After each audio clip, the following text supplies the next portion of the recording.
आपके घर में पड़ा हुआ फ़ोन, खराब बैटरीज़ या प्लास्टिक बॉटल, ये सिर्फ़ कचरा नहीं है, इसके अंदर छुपा है सोना, कॉपर, एल्यूमीनियम और कई सारे वैल्यूएबल मेटल्स। और इंडिया की कुछ कंपनीज़ इसी कचरे को रिसाइकिल करके करोड़ों का बिज़नेस बना रही हैं। आज बात करेंगे 5 ऐसे लिस्टेड कंपनीज़ की जो रिसाइक्लिंग थीम का हिस्सा है। इंडिया हर साल लाखों टन ई-वेस्ट और प्लास्टिक वेस्ट जनरेट करता है।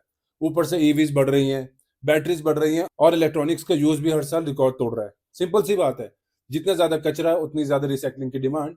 इसी वजह से ये सेक्टर काफी इंटरेस्टिंग बन गया है। इसमें कुछ अच्छे स्टॉक्स भी हैं। पहला स्टॉक है ग्रेविटा इंडिया। ये रिसाइकलिंग सेक्टर का सबसे बड़ा नाम माना जाता है। कंपनी लेड बैटरीज रिसाइकिल करती है और अब लिथियम आयन रिसाइकलिंग पर भी फोकस बढ़ा रही है।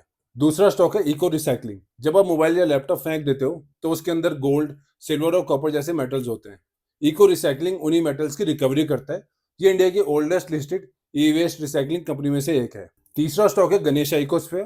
प्लास्टिक बॉटल को कचरा समझते हो? ये कंपनी उसी बॉटल को रिसाइकिल करके फाइबर बनाती है और वही फाइबर बाद में कपड़ों और टेक्सटाइल प्रोडक्ट्स में यूज होता है।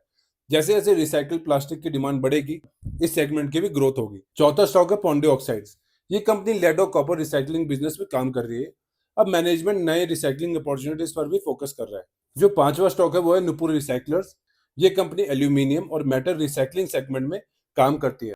ये कोई स्टॉक रिकमेंडेशन नहीं है। और आपको क्या लगता है कि फ्यूचर में सबसे बड़ी अपॉर्चुनिटी किस सेगमेंट में है? ई वेस्ट में, बैटरी रिसाइकलिंग में, प्लास्टिक रिसाइकलिंग में या मेटल रिसाइकलिंग में? मुझे कमेंट करके बताओ।